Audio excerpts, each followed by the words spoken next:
Kurnool bus ప్రమాదం ఘటనలో పోలీసుల విచారణ వేగవంతం చేశారు. బస్సు ప్రమాదానికి గురైన కారణాలను పోలీసులు విశ్లేషిస్తున్నారు. అయితే బస్సును బండి ఢీకొట్టిందా లేక ముందే బండి ప్రమాదానికి గురైందా అనే దానిపై పోలీసులు చేస్తున్న దర్యాప్తులో కీలక విషయాలు వెల్లడయ్యాయి. గత శుక్రవారం తెల్లవారుజామున 2:45 సమయంలో పల్సర్ బైక్ పై డోన్కు వెళ్తున్న శివశంకర్, ఎర్రిస్వామిలు కర్నూలులోని చిన్న టేకూరు దగ్గర డివైడర్ను ఢీకొట్టారు. ఇక బైకర్ శివశంకర్ అక్కడికక్కడే మృతి చెందగా ఎర్రిస్వామి గాయాలతో బయటపడ్డాడు. బైక్ రోడ్డు మధ్యలో పడిపోయింది. అదే రోడ్డులో అర్ధరాత్రి 2:55 నుంచి 3 గంటల మధ్య బెంగళూరు వైపు వెళ్తున్న Vemuri Kaveri travel bus driver road మధ్యలో పడి ఉన్న బైక్ను గుర్తించకుండా ఆ బైక్ పై నుంచి వాహనాన్ని నడిపించడంతో మంటలు చెలరేగి 19 మంది ప్రయాణికులు అగ్నికి ఆహుతయ్యారు. అంటే ఈ 2 ఘటనల మధ్య 10 నుంచి 15 నిమిషాల వ్యవధి ఉంది.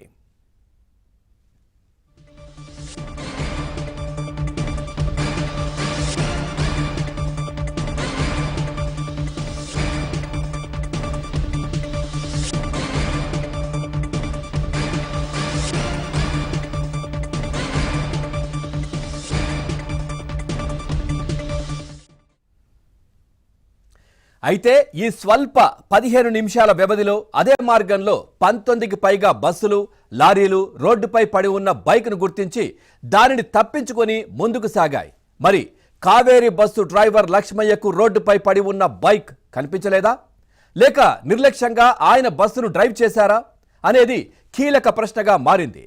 ఇక ప్రమాదం జరిగిన వెంటనే డ్రైవర్ లక్ష్మయ్యను అదుపులోకి తీసుకుని విచారిస్తే ఒక్కొక్కసారి ఒక్కొక్క రకంగా చెప్పినట్లు పోలీసులు చెప్తా ఉన్నారు. ఇక మొదట్లో బైకర్ ఎదురుగా వచ్చి బస్సును ఢీకొట్టాడని, ఆ తర్వాత ముందు వెళ్తున్న బైక్ను ఢీకొట్టడం వల్ల ప్రమాదం జరిగిందని, తర్వాత శివశంకర్, ఎర్రిస్వామిలు ఓ బంకులో పెట్రోల్ పోయించుకున్న సీసీ కెమెరా ఫుటేజ్ వెలుగులోకి వచ్చాక రోడ్డుపై పడిన నల్ల రంగు బైక్ను గుర్తించకపోవడం వల్లే ప్రమాదం జరిగిందని లక్ష్మయ్య వెల్లడించినట్లు తెలుస్తా ఉంది. దీంతో పోలీసులు లక్ష్మయ్యను మరింత లోతుగా విచారిస్తున్నారు.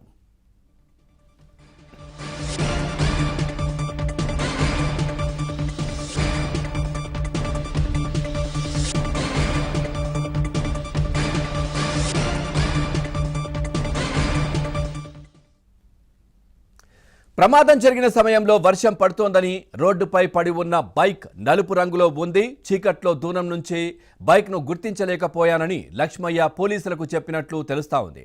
అయితే దగ్గరకు వచ్చాక బైక్ కనిపించిందని, సడన్ బ్రేక్ వేస్తే వెనకాల వచ్చే వాహనాలు మా బస్సును ఢీకొట్టి భారీ ప్రమాదం జరిగే అవకాశం ఉందని భావించి తప్పని పరిస్థితుల్లో బైక్ పై నుంచి బస్సును పోనిచ్చా అంటూ పోలీసుల విచారణలో లక్ష్మయ్య వెల్లడించినట్లు తెలిసింది. కానీ అంతకు ముందు అదే దారిలో 19కి పైగా బస్సులు, లారీలు రోడ్డుపై పడి ఉన్న బైక్ను తప్పించుకుని ముందుకు వెళ్లినట్లు పోలీసులు గుర్తించారు. అంతేకాదు ఆ దారిలో వెళ్లిన ఆ 4 బస్సు, లారీల డ్రైవర్లను గుర్తించి విచారించగా ఓ బైక్ రోడ్డుపై అడ్డంగా పడి ఉందని, స్పృహ లేకుండా పడిపోయిన ఓ యువకుణ్ణి మరో వ్యక్తి పక్కకు లాగుతున్నట్లు గుర్తించి బైక్ను తప్పించుకుని ముందుకు వెళ్లిపోయామని వివరించారు. అయితే ఆ డ్రైవర్లకు కనిపించిన బైక్ను Kaveri travels bus driver Lakshmayya గుర్తించలేకపోయానని చెప్పడం ఎంతవరకు నిజం అనే దిశగా పోలీసులు విచారణ సాగిస్తున్నారు. ఇక బస్సు ప్రమాదానికి లక్ష్మయ్య నిర్లక్ష్యమే కారణమని అనుమానిస్తున్నారు.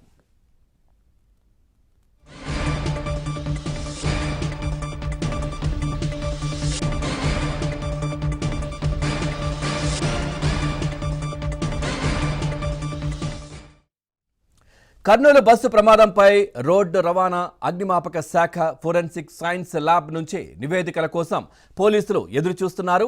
ఆయా శాఖల అధికారులకు ఇప్పటికే లేఖలు రాశారు. వారి నుంచి నివేదికలు రాగానే దర్యాప్తు ఓ కొలిక్కి వస్తుందని పోలీసు అధికారులు భావిస్తున్నారు.